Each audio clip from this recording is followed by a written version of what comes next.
Ever notice how every woman who's gotten seriously into past life memories, everyone was a priestess in Egypt? What the hell is the appeal of Egypt? They had a stupid, silly religion. Study it. You'll agree. This is dumbass. Somehow, because it's ancient, people think it's wise, it's got all this cachet. I was a priestess in Egypt. That's what they're all doing. Okay, fine, bitch. I was a cheap hooker. Okay. In England, in London, during the time of Jack the Ripper. And I was hiding out. This memory is like, it's so clear, it's like videotape. I was hiding out in one of those big brick cylindrical culverts London has and used to have more of, because it was raining and I was tired of waiting for a man to come ask me to give him a good time in the rain. And there was a pimp there waiting with me, also young like me, totally into that life. And he made a joke. He said, "For all you know, I could be Jack the Ripper." I did not find that funny. Jack the Ripper specialized in prostitutes. No, so that day, I hightailed it out of London to a small town lying maybe 30 miles from London and opened a brothel. It was not a big, I was an Egyptian priestess brothel. No. I was a pauper. This was a pauper's brothel. I had 3 girls working for me, just enough to keep me in food and give me a place to live. And it got me off the damn streets.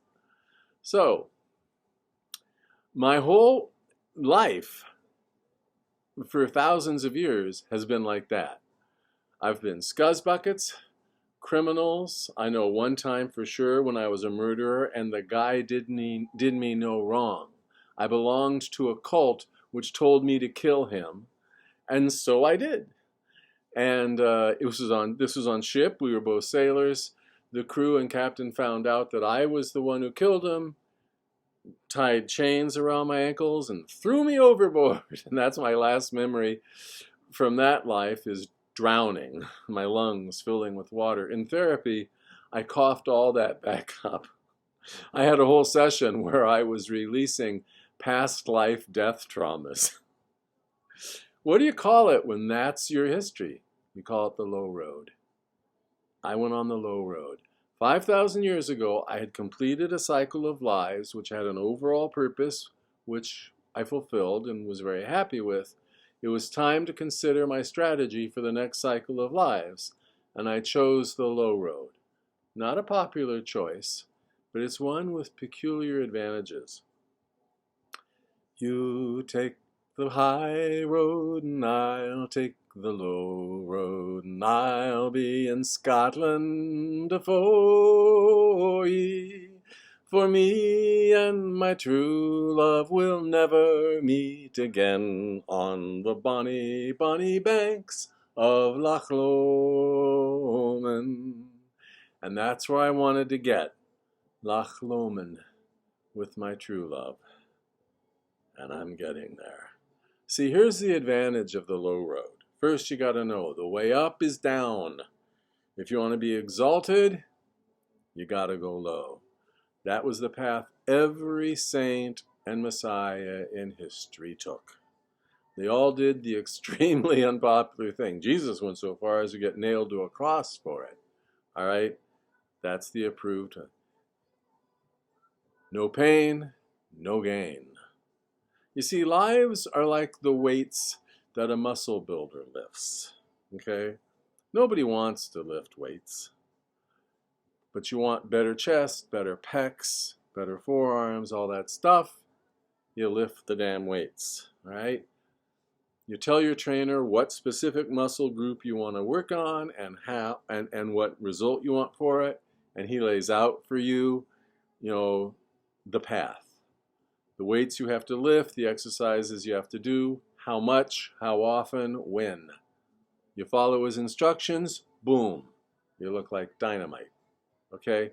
Lives are weights we lift. That's why lives suck so much. That's why there's so much suffering. We're all working on something.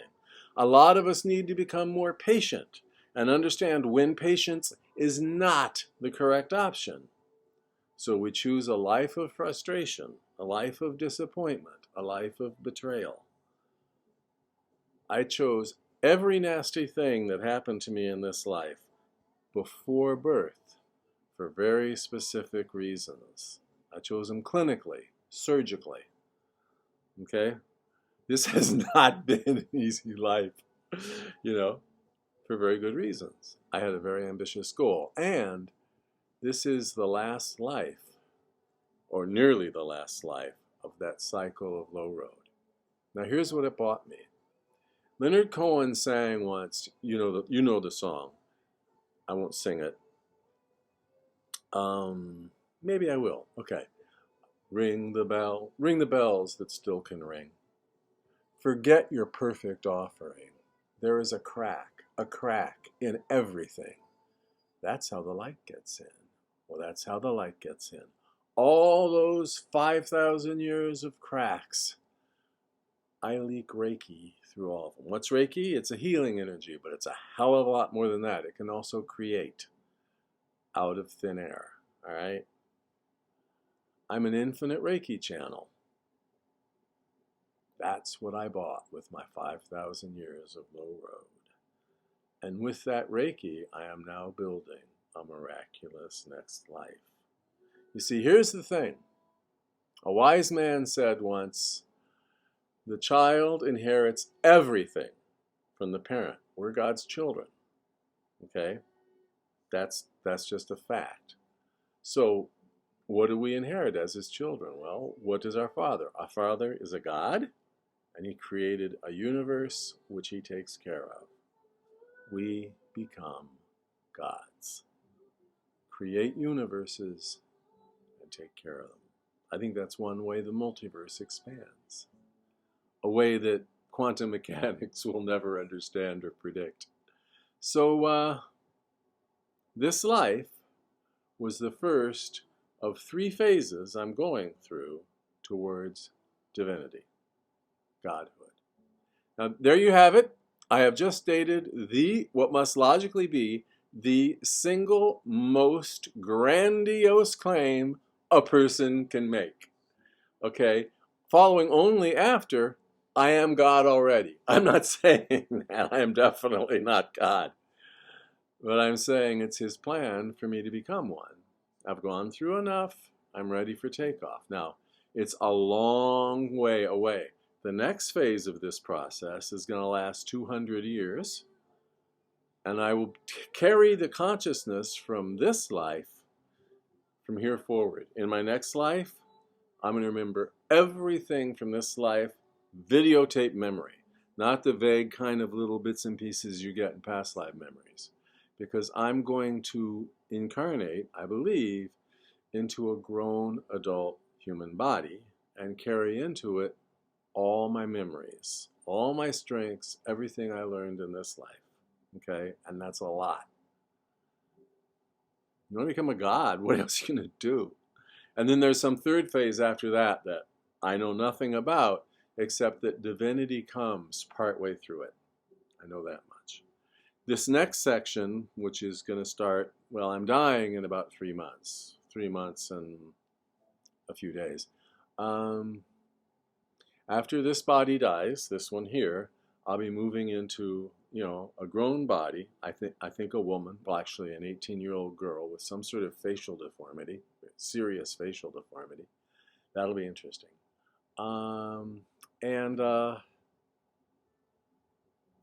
That 200 years, I keep seeing like skeletal, like trees in winter. That's a time when a lot of structure is going to be put in place, but there's not going to be, like leaves and flowers on it, flesh. So it's going to be hard in some way, and that's fine. Just be more of this life. So where at least I will know what all the bullshit is about and where I'm headed. That'll be nice. So anyway, there you go. If Evan's out there and you're looking for one more reason to despise me, dude, ta-da! Christmas came early. All right. I love you all. God bless. And remember, life is vastly more than we imagine. J.B.S. Haldane, serious scientist and mathematician, the mathematician who put evolution on a solid mathematical basis, said once, I suspect that the world is not only stranger than we imagine, but stranger than we can imagine. Take note, everybody. It is.